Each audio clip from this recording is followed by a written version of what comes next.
Welcome, Capricorn. This is Regina from Pacific Tarot, getting ready to do your full moon and Aries reading. This is a general reading, but it will resonate most closely for those with Capricorn rising or significant placements in Capricorn. The area of your life activity that's going to be particularly impacted will be your home. This is depending on where your chart is, but the arena of your history, your past, your family, your domestic environment are all within the purview of this full moon energy. So if you're interested in a personal reading, please check the description box below for the readings that I offer you. I am so grateful to be here. I'm really appreciative of your presence because I can't do what I do without you. And I appreciate all the support that you give me. So, Capricorn, what's up? Your main energy for the full moon is the Two of Pentacles. This is an experience of trying to keep up with things. There is a lot that you are clearing away, that you're organizing, that you're sorting, that you want to integrate into efforts that you are beginning to make. There is a vision that you are planning for that is newly discovered, that is opened up to you anew. And it isn't because you're doing anything on the outside differently. This is because your sense of inner work, understanding what your authority, what your gift is moving you to a place where you want to share this with the world. You want to move in a less familiar arena in order to grow. You are putting down roots, you're making decisions, you're setting up something you wish to build for the long term. And in order to do so, you're aware that there may be gaps in between what you know, what you have experience with, and what you want to do.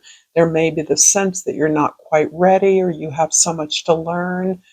You have all the information you need to move forward. You are perfectly capable of learning what is needed to learn along the way, but that does prompt a sense of anxiety and excitement, enthusiasm about what you'd like to begin. You may be starting a bunch of initiatives around something you've been working on, but now there's a feeling that it's really getting going and it's really going to land somewhere unique to the choices you've made so far. In the 10th house of your social position, the way others see you, the Knight of Cups. I love this because Capricorn is known for their seriousness, and that seriousness can translate into a deep sense of spirituality or of doing the right thing, being responsible for the world, carrying the world on their shoulders. This lightens up that view. Others are seeing that same sense of abundant love that you give, the support that you advance to others, the sense of flow in response to the feedback and the energy you get back. This is a much lighter, more playful, more creative, more imaginative aspect of who you are. And in exploring these aspects of yourself, this feels like, again, similar to other earth signs, exploring the way you can integrate your innermost creative talents into who you are and what you're planning to do. This is affecting what you offer to the world. In the first house, we have the King of Wands, and the first house is about your perspective. You're coming across as confident as all get out. There we see the infinity sign. I can't think of the thing of it right now. Um, in this card as well. So the idea that you're generating ideas, that you're generating abundance, you're setting yourself on a path that is allowing you to take in everything, to integrate everything, to make connections between all the dots in your life. but this is coming from a place of heart, not from a place of your head, not from a place where you think and plan it. Although, being a Capricorn, that is what you do. You can't help it. But this is really telling you to step back from that logical process at this time as far as your self-preservation goes. Don't, it doesn't need to make sense right now. It might not make sense, and your attempt to find the sense is frustrating you and draining you. Allow yourself to simply enjoy this heartfelt confidence, this sense of shining, of being attractive to others, of being full of joy and abundance that you want to share with others is really the essential element that is building up that heart muscle. This is something that for some of you has been restricted for far too long. You've had blinders on it, you've blocked it, you've kept it close to you, to who you are because of your fear and your need for protection. Now you're willing, happy to shine. You can't stop yourself.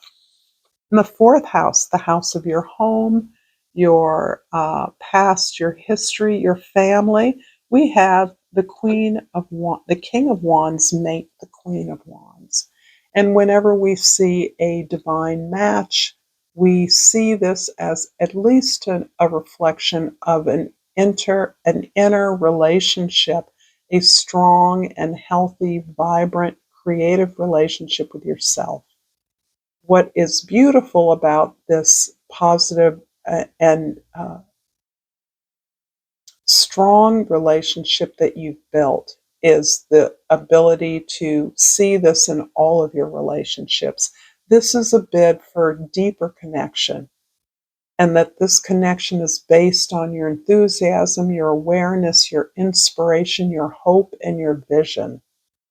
So you are finding matches to your vision of the world and those that are willing to work with you on this, not exclusive of a strong soul bond, a strong partner, a romantic partner that may also be, most importantly for many of you, a business partner. In the seventh house of significant others, we have the Ten of Pentacles. And boy, if this isn't a power couple, engage on an effort to give back, to pay it forward. I don't know what is. This legacy energy here is about a reason that you have come together in the first place. And the story I'm getting is that you reconnected perhaps in former lives, perhaps at various times in this life, but that neither one of you was ready for the work that you are destined to create together. And as you recognize the complements in your skills, talents, and in your vision, you are undertaking a very momentous opportunity to give back. This can be a formal, organized philanthropy. This can be a scholarship. This can be something small, setting up a soup kitchen in your neighborhood, to something quite large, depending on your financial resources. Whatever it is giving back from a place of privilege, recognizing that your ancestors, your predecessors, your cultural heritage have created the circumstances for your success. Others sacrifice for your ability to be abundant, to be happy, to have opportunities they quite possibly never imagined having. And you and this particular potential partner have taken a while to develop those skills and that awareness of privilege and the power you have to share that with others in a way that creates abundance, generates new ideas, allows more people to participate in the legacy, the heritage that you are sharing. If this reading is resonating with you so far, Capricorn, please like this video, please share this with others, and subscribe to my channel, Pacific Tarot. Thank you so much. And I pull the card Worry, and it reads, I'm learning that worry doesn't change an outcome. This couldn't be any more precisely pitched to those who, in taking responsibility for so many others, for communities, for those without worrying, does seem to come natural to Capricorns in general. Sometimes we call it planning, sometimes we call it connecting all the dots, sometimes we call it foresight, but it often is an unproductive worrying about things over which we have no control. And this is the beautiful thing about sinking into a sense of privilege and abundance, that we have not only all we need, but we have the intelligence to leverage these resources in a way that others can benefit. I'm going to clarify the King of Wands in the first house with the King of Pentacles. Powerful energy, skills, and mastery are yours, Capricorn. The King of Pentacles is one of your cards, and it's been coming up with often. This sense of mastering, being at the top of your game, understanding your expertise, being able to master not only your craft, but the environment in which it can prosper most abundantly, is something that not only fills your heart with love and pride, but it gives added depth to your focus on being productive. That is key here in your effort to build something afresh. The Queen of Wands in the fourth house is clarified by the Three of Pentacles. I love this. This is the collaboration card. Working with others, you're committed to community already. It's part of your DNA. You serve a community, you serve an organization, you serve an audience. However you define your service, you are linking up with like-minded individuals who have expertise aligned with yours in order to build something beautifully, build something of excellence, of quality, so that it has value to others. This feels very artistic to me. This feels like building buildings, creating an organization, creating a product or a service that is an improvement upon something you've already done or an improvement on what already exists. This is about, again, making the journey match the destination. So we work hierarchically.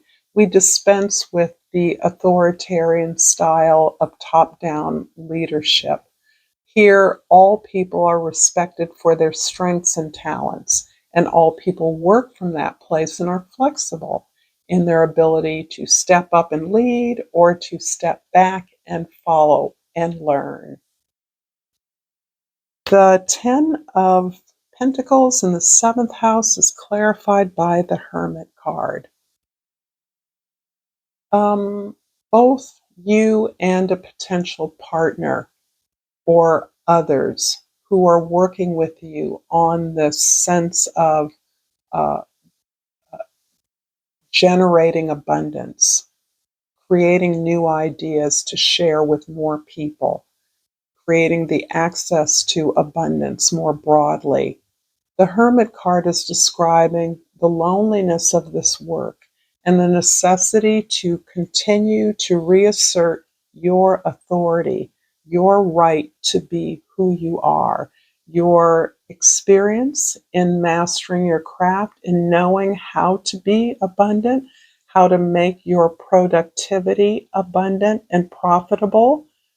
This has taken a lot of soul searching in addition to the skill accumulation that you have necessarily had to gain along this path.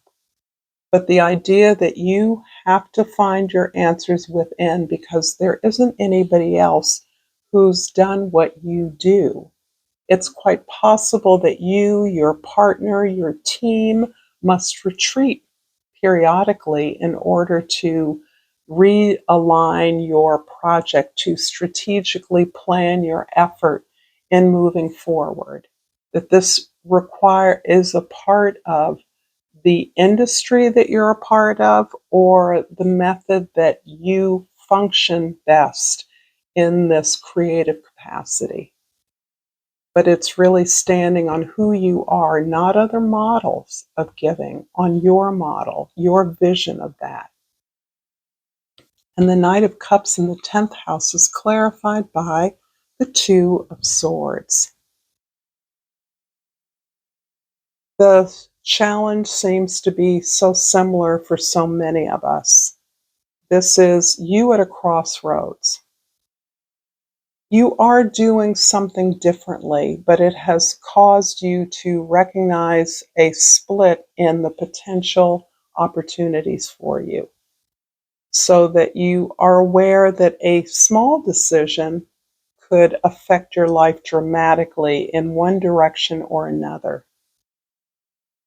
You know the best way to go for you. You've worked, for some of you, an entire lifetime towards your goals. Some of you have worked for others, supporting the success of others, and now see an opportunity to create success for yourself. Whatever your story is, you know the way that's best for you.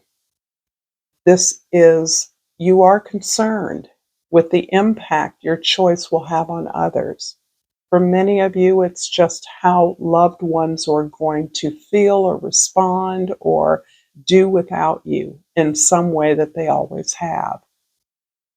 For others, it is the potential, the lack of knowing the destination here, and instead having to rely on your intuition, your gut, your sense of who you are, your presentation of that authenticity in the world, the need, the compelling need to express who you are and what your particular gift or contribution is.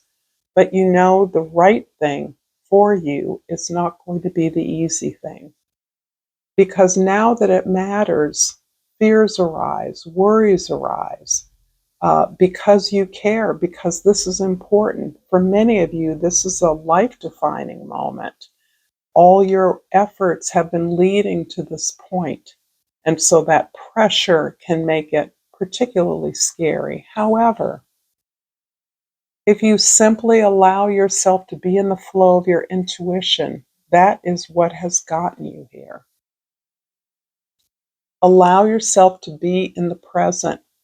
Don't worry about planning. Sure, gather more information, get the intel that you need to understand the consequences of choices that you are making or will be making. That's essential. But really, you know what's best for you. You know the direction you must go in. It doesn't even feel like a choice. And there's no need to worry because worry changes nothing. So I'm going to finish up this reading, Capricorn, with Yogic Path Oracle from the lovely Sahara Rose. And a bunch of things fell out, and I'm going to take the one I saw first, which is Vata. And I will look that up.